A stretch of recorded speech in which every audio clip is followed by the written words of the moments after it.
Welcome to another episode of Keto Chronicles, where I'm chronicling my keto journey. Before I continue with this, just wanted to say today is day 4. You're not seeing things. I didn't record anything yesterday for day 3. I just edited day 2. I'll get started on the weigh-in pretty quick. But before I do that, y'all, this is so ridiculous. Y'all are so crazy. So I am on Facebook groups, okay? I actually have one called Keto Network. If y'all want to get on my Facebook group, it's Keto Network.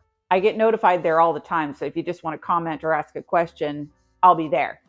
Anyway, so I am on several of these Facebook groups because I just want to help people out if they have questions. And 90% of the time, when someone answers, it's not a correct answer. So I have to go in there and correct it because that's just me. Anyway, you guys, I think every vlog I'm going to start out with a crazy meme that you guys put out there. Look at this one. Y'all are so crazy. What are you guys doing?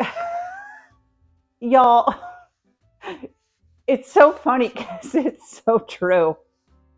I can't take it. Anyway, so one of the Facebook groups, someone had posted a picture of this and said, hey, is this keto? Which tons of people ask this stuff all the time. And I've got a great video on bad ingredients and also what to buy from the grocery store. I have several of them under my playlist, under Keto's tips and guides or something like that. So if you're new, go under playlist. This person posted this picture and it was of sugar-free sundae syrup. Often beginners think that anything that says sugar-free is good for keto. If anything says sugar-free, put on the brakes. It really all depends on what type of sugar it is, which will determine whether it's actually keto or not. Because when you see here on this picture, the number 1 ingredient on this is maltodextrin. So maltodextrin is technically a starch, but it's made up of molecularly put together sugars. And the problem is it's very cheap to use. And so manufacturers, whatever you want to call them, food makers, put this ingredient in to make their stuff cheaper. It's also somewhat better tasting, tastes a little bit sweet like sugar. Taco Bell uses it in their ground beef. So, because we've all heard of the Taco Bell stuff, right? The 80% beef, 20% filler. Just know on that. I got this from, I think, my favorite keto hacks. Anyway, numbers are right. If you look, the green ones are the good ones on keto. The red is bad. If you look at sugar, see how high that is? And if you look at maltodextrin, do you see how high that is? It is almost double what sugar is. It's just terrible for you. And matter of fact, I was trying to look up to try and find articles for you, and you can just Dr. Google that yourself on what maltodextrin is and what it does. But just to show you that even on this like health and fitness article about workouts, it says the top benefit of maltodextrin is that it pushes carbs and sugars into your bloodstream. So it gives you higher energy quicker, and all of that is basically what it's saying. So anyway, this is my whole spiel on maltodextrin and why it's just not good. Moving on to my weight loss. So this is technically day 4, but for 3 days, my starting weight was 186, and today I weigh 181.4. I had to look at my notes to make sure. Okay, that's weight loss of 4.6 pounds in 3 days. Once again, water weight, we all know it's going to go pretty quick first week. I will say, though, that weekends are so bad for me because I most of the time go over to my parents' house, and we always have some good stuff to eat. But my brain has just been kind of focused that this is the way that you have to eat. Not to mention the fact that I've made a promise to you guys and to myself to hit 170. So there's that. And guess what I'm having for lunch? Another fantastic salad with the illegal soybean oil dressing. Oh, also, let me get it. Hold on. Okay, so yesterday I had these for dinner. Now, let me tell you.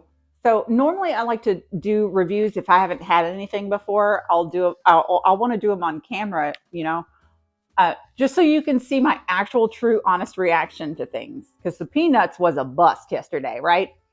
But so I already did a review on this, and I'm sorry, I don't remember what video it was, but it was not on the strips, it was on the nuggets. And let me tell you, it was so bad. They were like so dry to begin with. And because they were so dry, by like the eighth one, I could not swallow them. Like it was that bad. Anyway, these things are dirty keto because of the whey protein isolate. Now, people are 50-50 on this ingredient here. So I'm putting it in the dirty keto category because I've heard from some people that it spikes their blood sugar. So if that happens, then it's just got to go on the dirty keto side. Plus, really strict keto is non processed foods, and this is processed.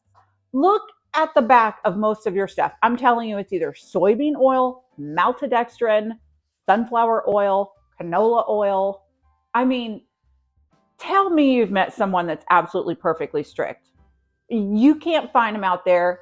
I know they're there. I would probably have these on a rare occasion where I want to have something breaded and I don't want to do it myself.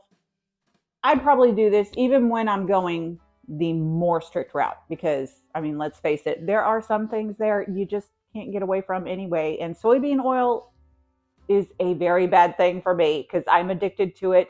And I don't know if I can live without it, at least for my sauces. Let me show you. These things are the devil. A lot of you guys don't have Whataburger. Let me tell you, it's fantastic. And so are these sauces. And they're soybean oil based, and I cannot replicate them. And I need these sauces to dip my chicken in.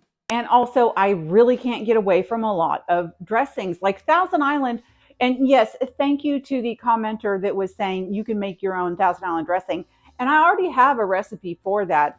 It's really good. I liked it, and it's very easy to do. Here's my excuse.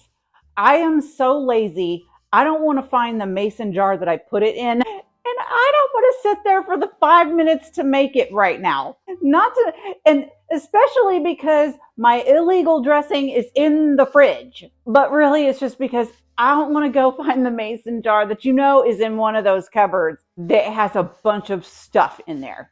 I'm so terrible. Anyway, I'm going to have the salad for lunch, and for dinner, I'm going to have these dirty keto real good strips, which were pretty darn good with my illegal sauces. Y'all, thank you so much for liking, subscribing, and hitting that bell. I'll see you guys next time.